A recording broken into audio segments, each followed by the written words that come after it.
The 11th season of Consider This is brought to you in part by From the Top, a national program showcasing the musical talents of young people. From the Top can be heard on KVNO Classical 90.7 each Saturday at 6 p.m.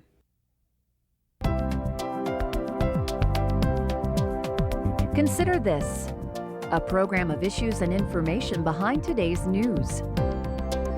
Once again, from the campus of the University of Nebraska at Omaha, here is your host, Kathy Wyatt. It is defined as temporary short-term relief from caregiving for a parent, child, or other individual who has special circumstances or special needs that require ongoing care. Hi everyone, I'm Kathy Wyatt. Welcome to this week's edition of Consider This. Our topic, respite. Joining us today are Chris Stewart of the Respite Resource Center, Eastern Area for the Nebraska Respite Network, which is housed in the Eastern Nebraska Office on Aging.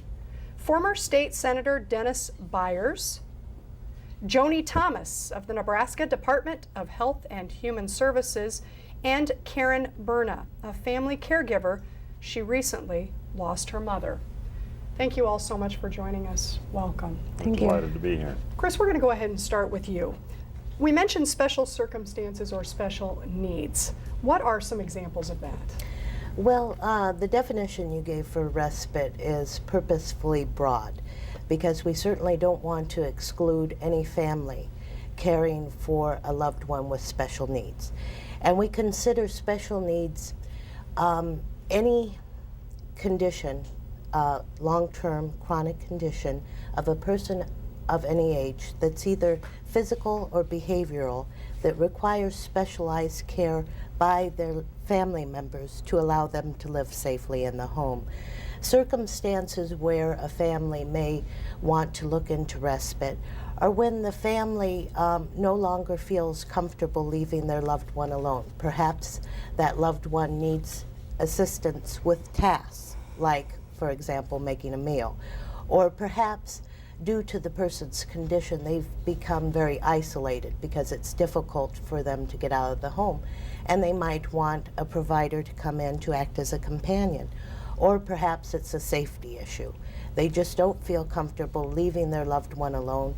Perhaps they have dementia and they are apt to wander and get lost. Or maybe their loved one is just so frail, they're afraid that they'll fall and injure themselves. So they want a provider with them to ensure that they remain safe in the home. Okay, thank you. And Joni, there are a lot of folks out there who are caring for other people. Paint a picture of the individual who needs respite. Well, it's very much like Chris was describing. It's that family member or, distant or close family member that, or even a spouse maybe, that it has primary care for that person. Whether pretty much 24 hours a day, 7 days a week. They're the ones that just need a break. They need a chance to go out and do something fun. Even going shopping, taking a nap, something that they aren't responsible for that person. Okay. Something that just gives them a break. Okay, and Karen, you know all too well what Joni and Chris are talking about. You've been through this journey yourself. Tell us your story. Yes, I have. Our story, meaning my mother's and mine, goes back quite a few years. She has been living with us for over near 15 years. And of that, the first 10 years was a very good relationship, and she was pretty independent and everything that way. But as the years went on, things changed. And one thing about being a caregiver is you go into it with different steps or different levels of it. And as it progresses, it gets more difficult. And as you're going through these steps, you don't really realize the toll it's taking on you as an individual or also with your family. And our situation was such that Mom was at a senior center, and I get this phone call, and they said, "We've called the ambulance, your mom is passed out, and please come." So you pick up the pieces and you go over there. Make the long story short, she was hospitalized for over a period of 1 month and needed both physical and occupational therapy.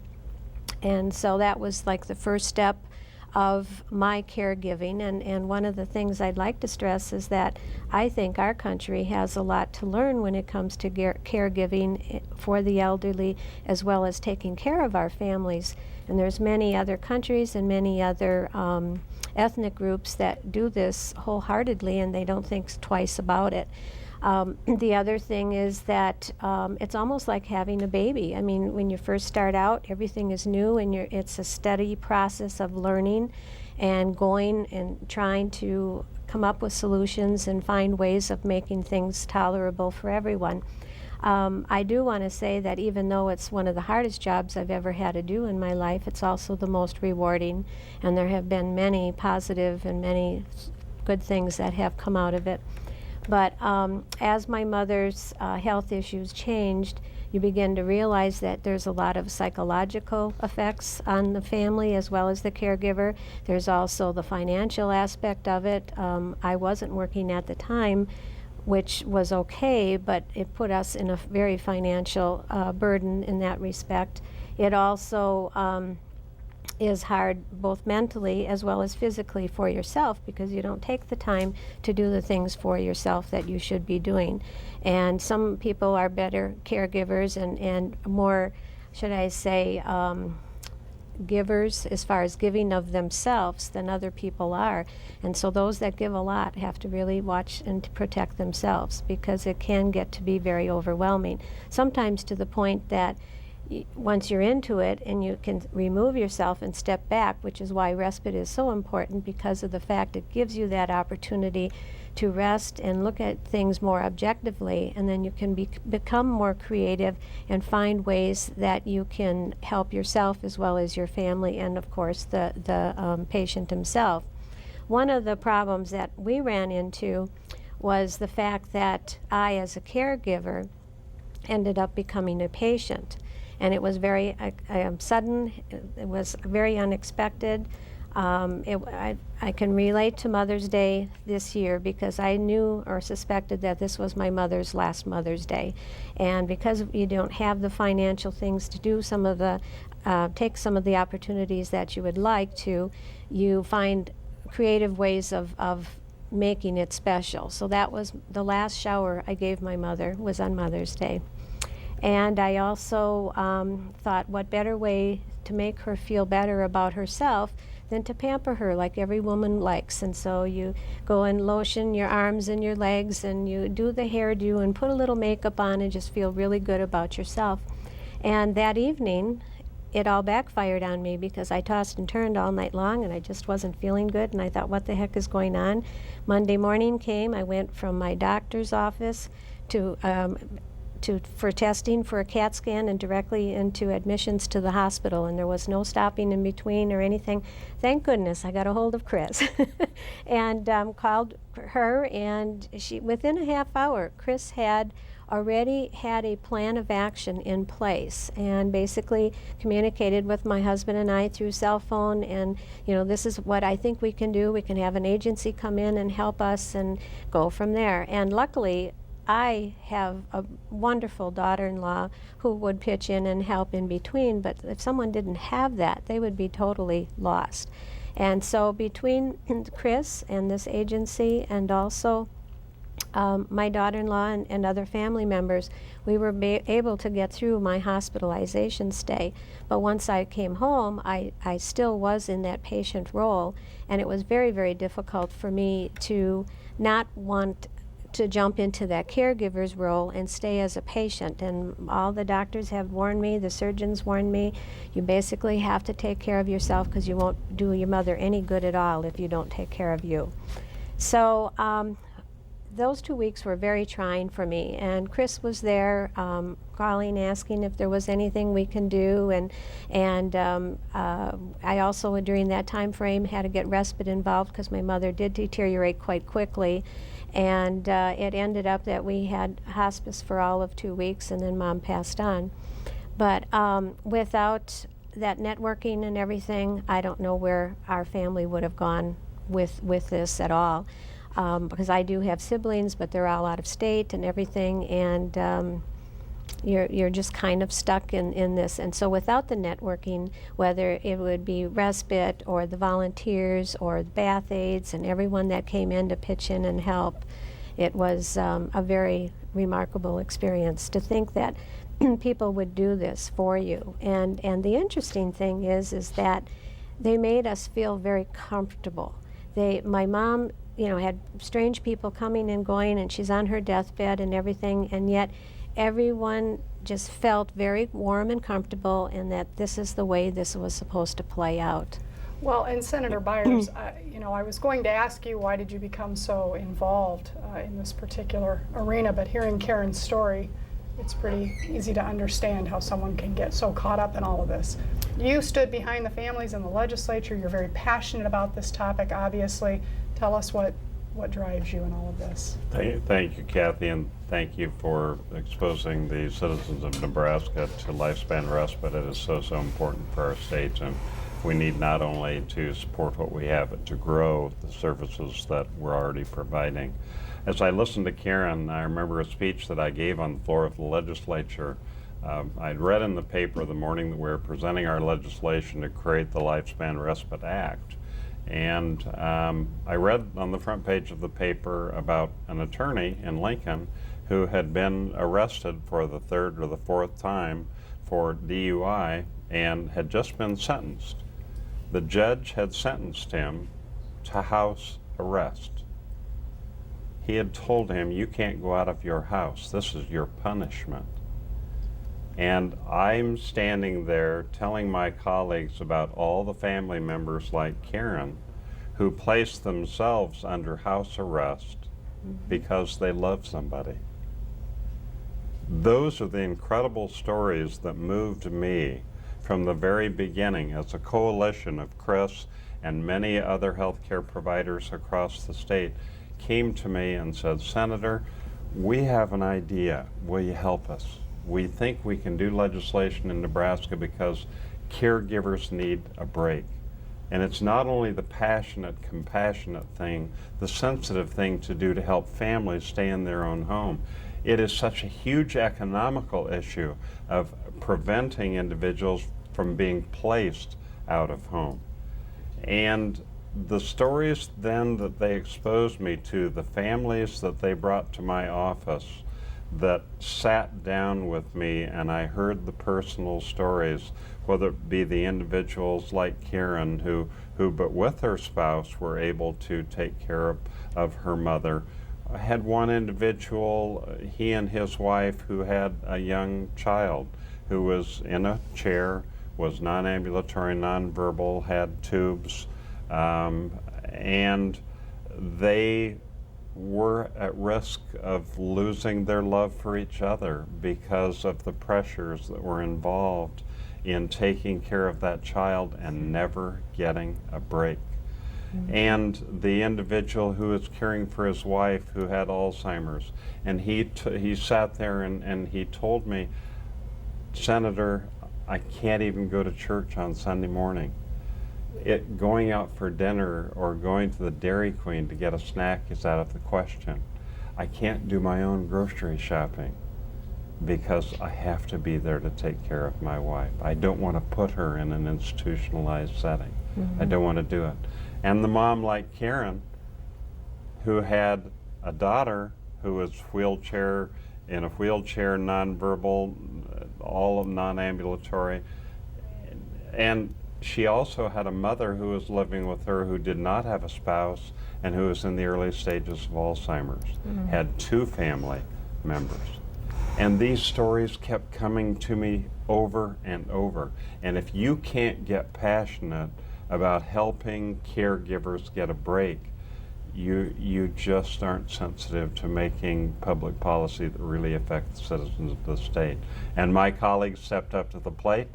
They heard the stories. These wonderful people came in and educated them, and we took that legislation to the Health Committee, unanimously moved it out, took it to the floor of the legislature, overwhelmingly passed it, because the senators in this state said, we aren't going to put people under house arrest unless we give them a break. All right, and giving them that break, and we're talking now to people across the state, Joni, where is it that people are able to go for the help that they need? Well, the Respite Network is across the state. We have 6 different areas in different service areas across the state, from the Panhandle in the west to, Omaha in the east. I mean, it just goes the whole way. Their main purpose is to find providers, to go out and market and do outreach and try to find people who are willing to come in and give people like Karen a break. And that's how they spend their time, the Respite Network. Wonderful. And there are, Chris, many, many benefits, as we've heard, associated with respite. And we actually have 10, courtesy the YWCA website in Lincoln, that we're going to go ahead and put up for folks. And if you could walk us through those, You bet. that would be terrific. Actually, the benefits you see listed come from a study that was conducted in Nebraska back in 2000 by Monroe Meyer. And the benefits of respite are, of course, to reduce stress in families, reduce the risk of abuse and neglect, just because the family caregiver becomes so overwhelmed they're not able to care for their loved one well, enhances families' coping abilities, increases feelings of well-being, reduces feelings of depression and anxiety, and they also increases community and peer contacts for caregivers so that they can get out and talk to each other about what services they found useful, increases family social activities and interactions, and so that they can continue nurturing those other relationships in their lives, improves attitudes towards loved ones, strengthens families' abilities to provide care in the home, and reduces out-of-home placement. And that last one, is important to note that the #1 reason for premature out-of-home placement is family caregiver burnout. So it's really important to all of us that we make sure our family caregivers are getting the break they need. Now, you field these types of calls from Karen all the time. And while we can all look at the benefits and we can all hear the stories, the bottom line is that there are still people out there who do not want to ask for help. So what would be your advice to people who are out there kind of at the end of their rope with all of this? What is it that you would tell them that would convince them to pick up the phone and seek the help that they need? Well, I think that they have to realize that without the help, things don't get better. As Senator Byers stated, some of the families that he talked to who felt totally alone in their caregiving role, and they need to be reaching out, because without respite, we've seen that the divorce rate among parents caring for children, especially with autism, is dramatically higher. The mortality rate among family caregivers caring for a loved one that don't take time to care for themselves is higher than compared to people of the same age and condition who are not family caregivers. They also, without an occasional break, will experience physical symptoms of living under continuous stress, like headaches and backaches and stomach problems. So to be able to care for a loved one and to continue to care for a loved one and provide the kind of loving care that they all want to provide, it's important that they take care of themselves first, and then they can continue caring for their loved one in the home. Well, let me ask you this too. If somebody is reluctant to ask for help and they are surrounded by family and friends, what are some of the signs that we can all be looking for in an individual to know that it's time for us to step in and intervene? Right. So often a person, a family member, a friend will say to a family caregiver, "Let me know if there's anything I could do," or "Is there anything I can help with?" We find it's much better if they can be really specific about what they're willing to do. For example, I would like to come and visit with Harry next week, and while I'm there, why don't you go and get your hair done, or whatever you've been putting off to do. And that way, it makes the family caregiver feel like you really want to help and you're not just saying it, and what you are actually willing to do for them. So be as And specific. you'll watch families, Kathy, you watch families, you watch individuals withdraw. even more than not being exposed socially, to their own family. They become less communicative. The signs, the typical signs of depression start to take over. And it becomes pretty noticeable when people are withdrawing away from society because they can't communicate anymore. They have this one mission, and that's the only thing they can focus on. And they really start to suffer personally. But you can see it. You can see it pretty clearly. Okay. Karen, did you want to, you're listening a lot here. Yes, is I any am. of this, Yes, I think the commonality that you have with your outsources and that type of thing, they diminish as you withdraw. And when you mentioned that, it just brought a light to me, because it was like that's what exactly was happening, only I didn't realize it until after the fact. But as far as my advice to people that are getting into the caregiving role, I would suggest to them that as soon as you feel you're into that position, educate yourself, develop a networking system, make contacts with people, and find out what their agency does or doesn't do. Get volunteers, whether it be from your church or different clubs or organizations, and utilize that, and don't feel guilty about it. I mean, you mentioned about having someone offer and say, yes, while I'm here, why don't you leave for a while? That was the number one thing for me, is I almost felt guilty saying, can I leave for 10 minutes? And it was very difficult for me. That was one of the harder things to do.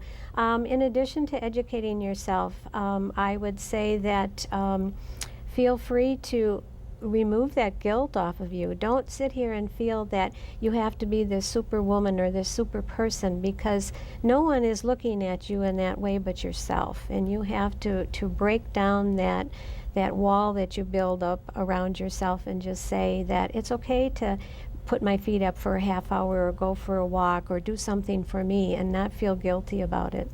well, Joni, it sounds like we have a lot of great programs and services, thanks in part to the people sitting here, obviously. But there will always be that question of cost. What type of funding is available for programs and services like this? What are we looking at today versus tomorrow, especially in light of an aging population? Talk to us a little bit about that. Well, there is funding through what we call the Lifespan Respite Subsidy. So there are dollars available to help families to pay for someone to come in and provide that respite. They can get applications on the HHS website or from any of the respite network coordinators such as Chris. So there's that kind of funding that can actually help families hire someone to come in. They can find the respite providers through the network coordinators as well. And a lot of that funding is fairly secure thanks to Senators Byers and the legislation that has been enacted. It's kind of a mixture of funds, but the majority of it is some tobacco money that is going to be around for a while, it looks like. Forever, we hope. Yeah. So, there is help out there for people they just need to contact the respite numbers. I think they're up on the Wonderful. screen. We're going to be putting those up at the end just so people can grab their pen and paper and be ready for all of that information. In the meantime, Chris, we have another graphic that has a little acronym on it.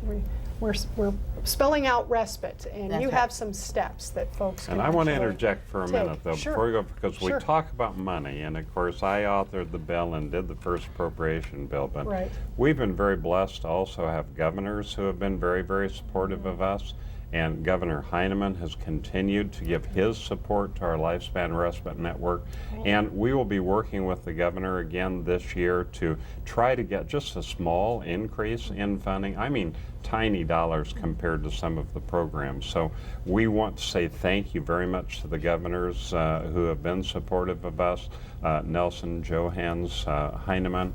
And we just want to say thank you to them, and obviously he'll be helping us again, hopefully, to get some additional funding this year. Oh, that will not hurt us at all. Thank you for throwing that in. We want to go to this graphic. We want to Okay. make sure that we get this up so that people can see it. Chris, go ahead. Yes. You've got about a minute to walk us through And this. actually, Karen did a fantastic job talking about a lot of these, realizing you are a family caregiver instead of just a family member. If you're doing something 24 hours a day, 7 days a week, it's a job. So act like it's a job and make sure you take an occasional weekend off. Embrace help.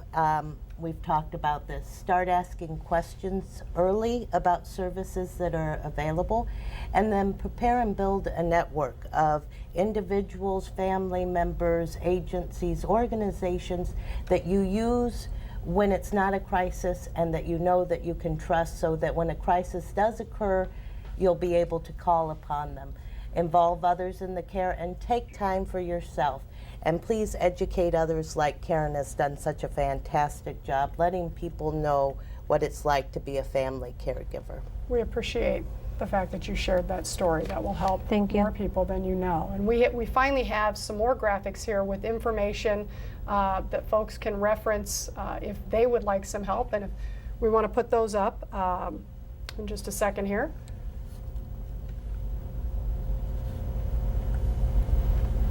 I guess in the meantime, we do want to reiterate that there is help available across the state, that people just need to go ahead and tap into the resources that we'll put up with the phone numbers, with the websites. There's a little bit of something for everyone that we'll be offering up. Here they are, Nebraska Department of Health and Human Services. That's one great resource. The Nebraska Respite Network is yet a second one, and you have both phone numbers and website information there. And we have another graphic, Eastern Nebraska Office on Aging, along with their website. And then finally, there's an 800 number to the Areas on Aging, which is statewide. So lots of information for folks, lots of resources that are available. And on behalf of all of the guests here today, we want to encourage you to utilize those resources. So on behalf of all my guests, we want to thank you all for joining us, and we will see you next week.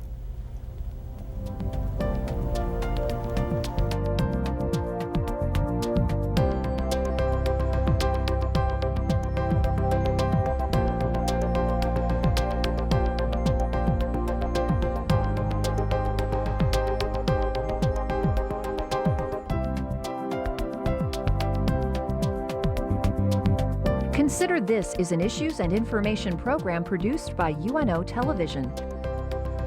More information and program archives can be found at unotv.unomaha.edu. If you'd like to share your comments about this show, call UNO TV at 402-554-2516 during regular business hours.